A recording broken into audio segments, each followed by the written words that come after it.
Hey guys, in this video we're going to take a look at how you can make a phone call from the recent contacts on the Apple Watch 8. So first press on the crown button to return back to your watch face. Then press on the crown button to go into the apps screen. In here, open up the phone app. Next we go down. You can use the crown button to scroll up and down and tap on recents.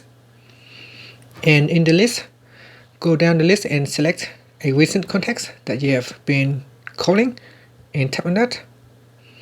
And that's it. That will allow your watch to immediately make the call. You can also hear the ring, the dial tone. And in here, I've got the calls. As you can see, it's incoming call. And if I pick up the call, then we can start talking. And that's it. Thank you for watching this video. Please subscribe to my channel for more videos.